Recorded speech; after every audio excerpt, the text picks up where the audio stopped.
Chestnuts roasting on an open fire. Hi! Hey. Happy Christmas! Happy Christmas, everybody in the UK and anywhere that this video gets to. We hope you're having a great time. But we thought we'd do like a Christmas countdown, like 12 days of Christmas. But not 12. We're not doing 12 because we don't want to bore the pants off you. But we thought we'd do 5. So top 5, we're going to start off. And number 5 is the top 5 activities. First of all, top 1 has been meeting in person for school. So we've had a few big days now where we've all got together, all 3 school years, on what's called the ball field, which is a big field outside of the church, and just had a great time.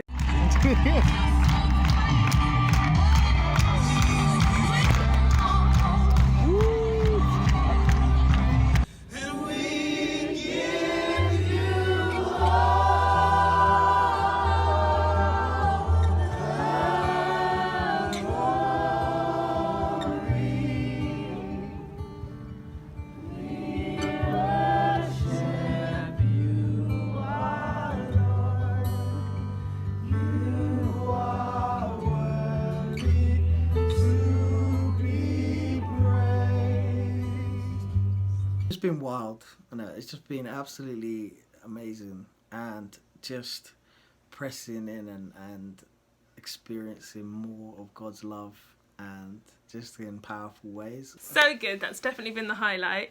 Then we've done a couple of outdoor things. So we went to a place called Burney Falls, which is a big waterfall.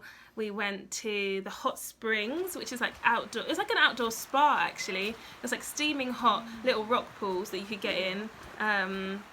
It was a cold day, cold river, but the little rock pools were boiling hot, natural springs, so that was super cool. Oh my gosh, I sound so American. Super cool.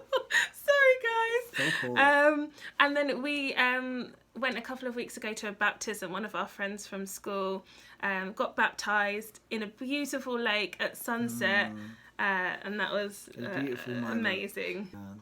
It was like a wedding, really, wasn't it? It was that kind of vibe. You know, it was like he was marrying into God's family, and yeah, it's beautiful. Very cool. And then last but not music. We've been to like some live gigs. The thing here is that everyone can sing. So I just mime or sing quietly in the background, but everyone is an amazing singer.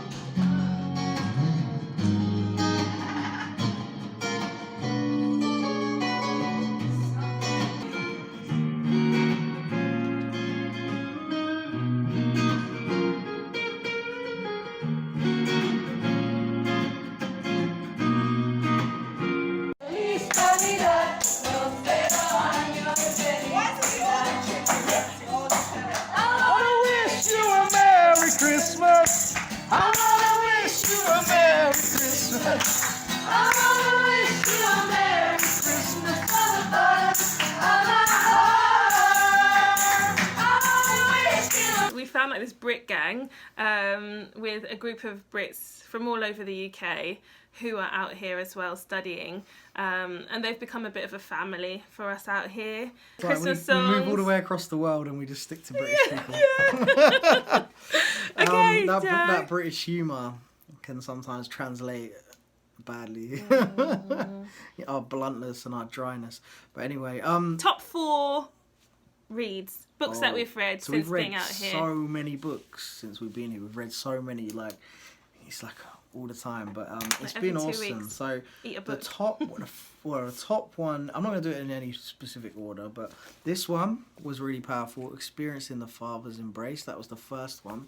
A lot of people had sort of recommended this to me coming here. Recommended this kind of theme about the love of God, and it all talks about that. You know, ultimately, you know, look, we can get really weird perceptions of God, and ultimately, He is love.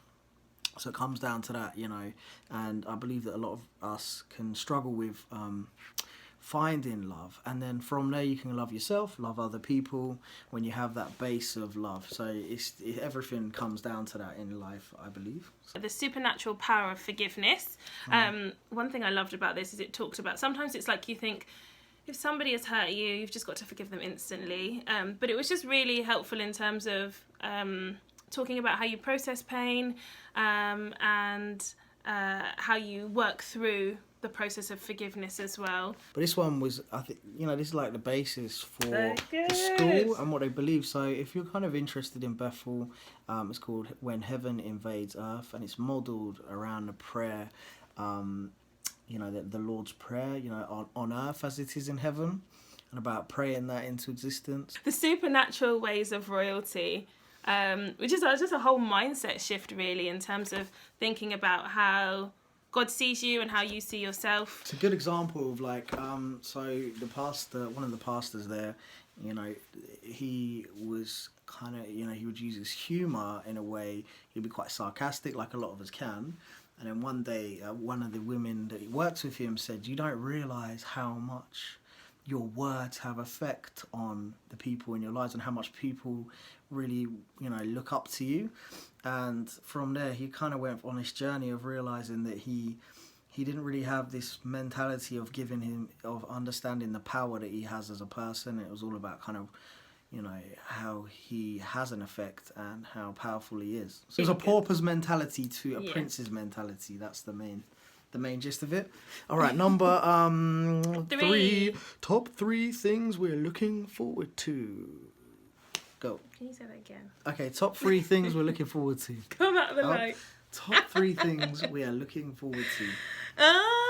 So we are nearly halfway through. Can you believe? It's flown by. We've been here. This week will be 4 months. 4 months. Life has completely changed. Yeah. We've come a long way. That's good. What I'm looking forward to in this almost next half of our time here is one thing, I guess, is building relationships. So we started to form really good friendships with people and starting to form a bit of a community here, and it almost feels like every individual has something for you, like there's a gift inside of them, or there's a word inside of them, or there's something that they have for you. It's just in life in general, isn't it? Anybody, I always think you can, that's good, you can get something out of them. Also, we've got something to give to everyone as well. You just learn so much from being around these different people from all over the world, from so many different walks of life, and just spending more time in person now. It's just like, wow, it's great to see their journey and what they've learned, and just grow together actually. And then, what is it? Oh yeah, exploring the USA. We were thinking what we'd love to do is is hire an RV and do a little bit of a road trip when school finishes before we come home. We'd like to see as much of the US California. as we can. Sorry, keep interrupting. From along the south coast. That's the dream. Get a load of people and just go. Hey, if any of you want to get involved, you can fly. And the border's open. Yeah, and the border's open. May come to America. Come to America, and then the last one that I'm looking forward to is what next. There's different options.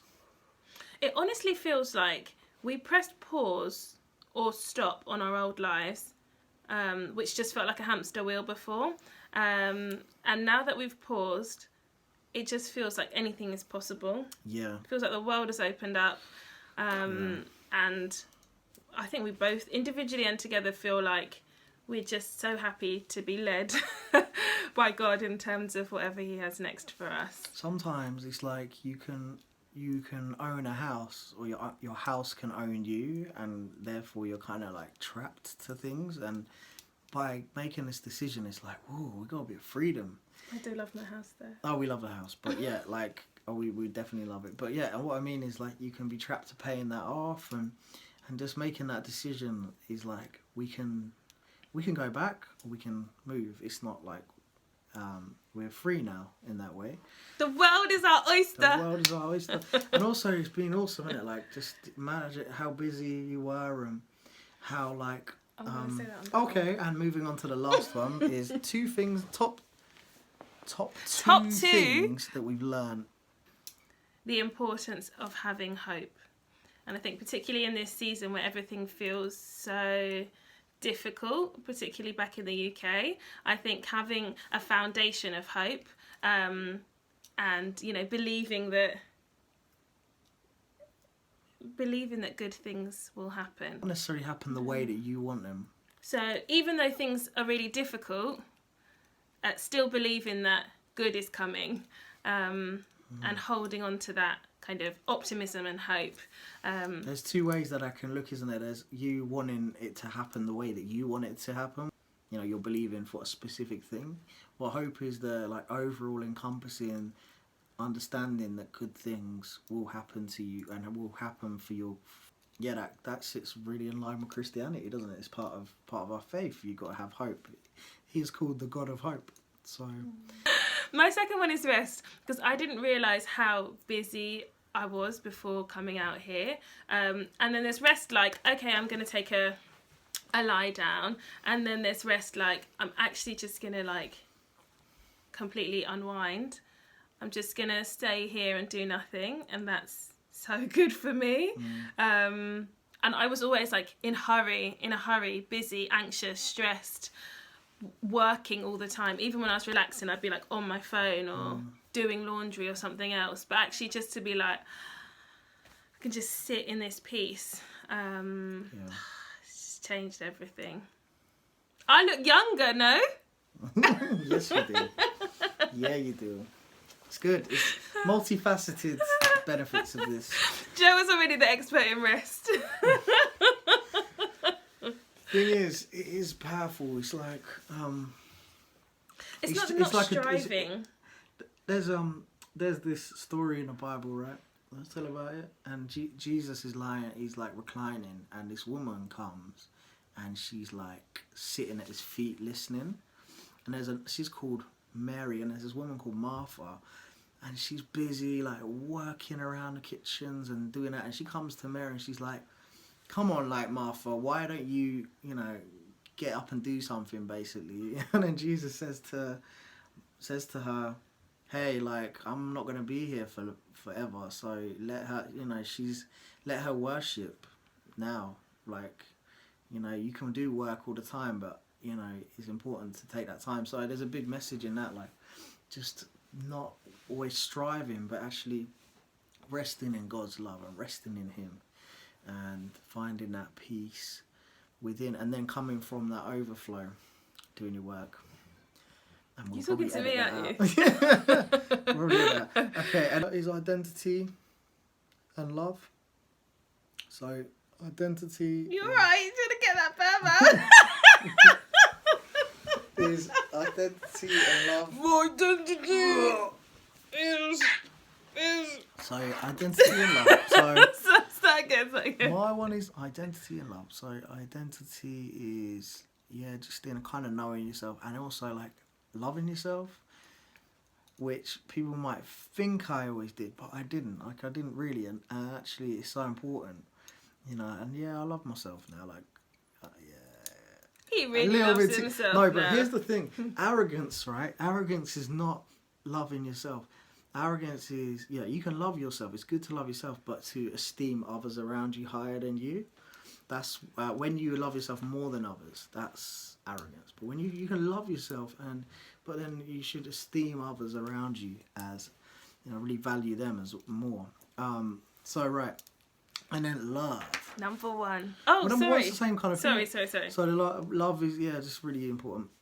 Love God, and I feel like a lot of the world's problems come from a place where people don't have that love connection with God, where they're like, so they might need love through other things, gambling, drinking, porn, whatever, to find that source of love elsewhere. When we are built in God's image, God is love, and we're built in His image, so we are made for that love. And then the last one is the most embarrassing moment. So guys, enjoy this footage. We had a talent show. I don't know. It's not embarrassing though, but it's fun. So is it not number one embarrassing moment then? Number one most American moment.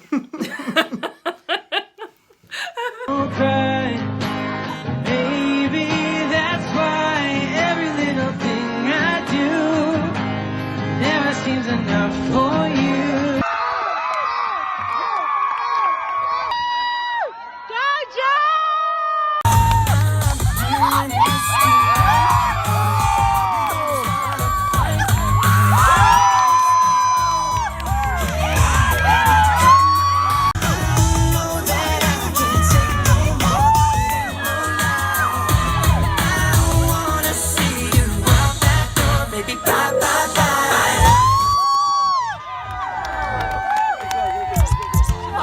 Can I watch it? Yeah. So there you can We hope you've enjoyed. Thank you so much for listening to us for ages. We've spoken so long now. see. Again, Edit that sorry. down. But happy Christmas. And I think we promised on the last video that you'll have a Christmas joke from us. Okay, so why did Santa quit smoking? Because it was bad for his health. That's a very British joke. We love you guys. See you next year. Bye. Bye.